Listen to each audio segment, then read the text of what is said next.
I'm here today with Jade Mitchell. So Jade is the director of Fusion Surfaces, and welcome, Jade. Thank you for having me. Great stuff. Great to see you. So just kick off, Jade. Just tell us a little bit about Fusion Surfaces, please. Yeah, of course. So Fusion Surfaces, we are a vinyl wrapping company.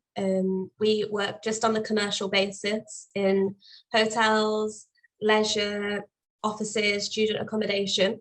And we vinyl wrap surfaces that are existing, such as doors, like lockers, reception desks, existing student furniture, and loads more. We've been going about 3.5 years now. So yeah, we're going strong into the last few months of our second quarter. Okay, great. So you've mentioned the type of customers that you're dealing with there. Yep. What are their issues? What are their problems that means that they come to you for this solution? In terms of some kind of like student accommodation, the furniture is completely usable. There's nothing wrong with it at all. It just probably doesn't match the color scheme that they're like rebranding with, or that they're like redecorating with.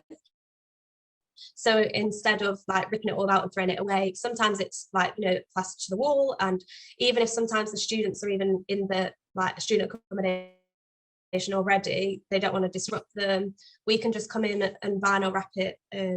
Obviously it saves over half, and in terms of being more sustainable, you get to keep that furniture, like nothing's going to landfill. So that obviously universities and student accommodation, they want to be more aware of the environment going forward.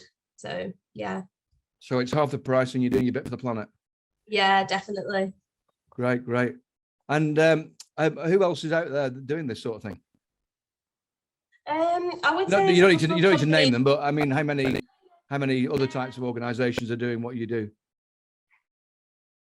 I would say probably like 2 or 3 in terms of commercial size that is for us, the same as what sort of projects we do. But I think in terms of maybe ones that like dabble in other things, I think there are probably like over 20 potentially. Okay. But I think they do signage on the side as well as that. Okay. So you've got a bit of competition out there. What do you think differentiates you from other options that might be out there?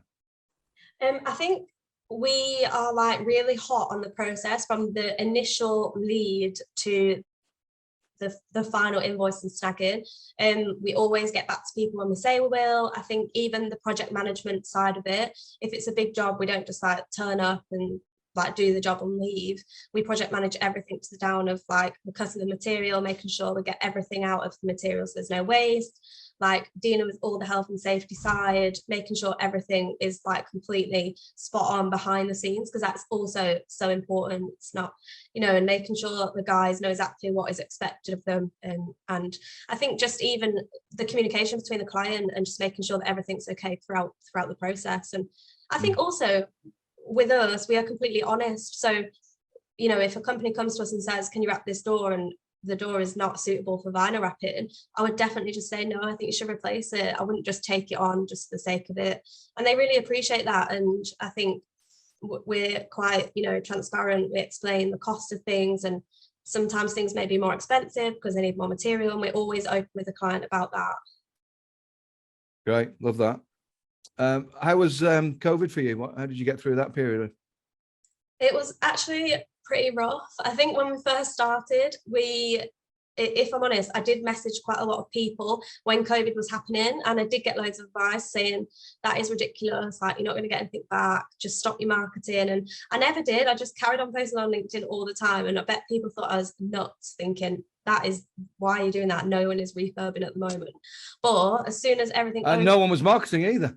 Yeah, I know. Well done, good for you. As soon as everything opened, it actually works in our favor, because people did want to refurb, they wanted to spend the money, but they didn't potentially have the money to rip out. So we were their first port of call to think, oh, actually, she has been posting things on LinkedIn, and that might be something to worth having a conversation about. But we did do a few domestic kitchens to get the kind of like exposure and pictures and experience. And well, our first actual commercial job was free because we wanted the space to video like how it's done for our websites. We kind of said, we'll do this for free and you can do, we can have your space. So we just thought, that's just what you've got to do. And then we did it. And then, yeah, it went from there. So obviously we had quiet periods and it was quite worrying, but you just have to, if you definitely know that there's something in it, you just have to ride past that. Good for you. So looking forward then, what are the challenges ahead? I think the challenges ahead are potentially the increase in costs in things at the moment. Everyone knows, you know, in terms of maybe like supply, and I think a lot of people think that they have to absorb the cost of things going up, and sometimes you can't put that cost onto the client, you know, and you can try and put a little bit, and people understand that the costs are going to increase a little bit, but you obviously have to absorb some of it yourself. You know, you've got to make cutbacks where you can and watch what you're spending on, and potentially even with marketing. For us, we use a lot of like video and things like that, and obviously that comes at a cost, so you just have to, I think that was one of the struggles that I thought, oh, I'm a bit worried to spending out on that, and so then are we going to get anything in return? But I think that's one of the main things. I think in terms of, I've thought, are people going to slow down refurbing, you know, with all of the stuff and like everything rising and people are a bit wary to spend money, especially with office, you know, refurbishment. It's quite a lot of people, even now they're considering with the working from home and like the energy costs and things like that, people don't really have the money to do that. But I think it's just a case of finding the clients that still really believe in that they have to have a really good space for people, and that you do have to put some money in to get money back. And student accommodation is, you know, perfect because people are always going to be in education, and you do have to make the rooms nice because people nowadays expect so much more for their money, like, and want whatever they're paying to have value. Absolutely, yeah. So what have you learned about yourself along the way, Jade? What have been the learnings for you? Wow, that's a good question. I think that I'm way stronger than I ever thought I was, and so much more resilient. And I think I've actually learned to be more patient and think that not everybody works the way I work. So I think having, you know, employees and working with subcontractors, and they are completely different. So, you know, everyone's so different. Everyone needs to be taught different. Everyone needs to be communicated with slightly different. I think that's a massive thing. I speak to people pretty much the same all the time, but, you know, some people, they just work different. I think one of the main things was to ask for help as well, which sounds really weird at the beginning. I thought, yeah, I know how to run a business, it's easy, which is just an awful thing to say. But I think now, wow, that was so hard. And I wish I'd just used more experts around me at the time, and thought, well, I'm going to outsource that. Now I outsource all the expertise to make my business so good, you know, like accounting and marketing, and not just think, oh, well, I can just do it. Like, I might as well, I'll do it myself. And then actually just come along so many stumbling blocks. So definitely, I think that is a massive learning curve for me, that you can't do everything, and and it's okay to ask for help. It doesn't mean you're like failing or weak or any of them things, or can't run a business. It actually means the opposite. And if you were starting it all over again, just to help people that might be in the same boat that you were in 3.5 years ago, what might you do differently? I think what I might do differently is definitely in terms of like cash flow. I think if I was in a job at the time, but then went further and I just completely went like straight onto the business with no like backup of income, and I'm not saying work yourself into ground with like 2 jobs, but I think if you've got a job that you're like happy with and you can keep that going whilst doing the business on the side, I think that's completely like a sensible thing to do. Like have a little bit of a different income, or unless you've got like savings and things, because if people don't think you need a lot of money to start a business, but you do, like you do need a good backup.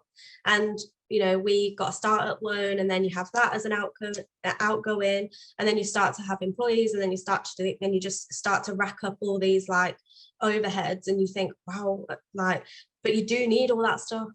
So I think if I was to do it again, I'd probably stay somewhere whilst I was like building up money and building up cash flow and building up even understanding of things, because you don't want to make so many mistakes with money that you end up like completely like on your ass before you've even started.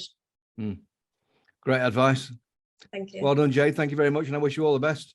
Thank you so much. Appreciate you talking to me.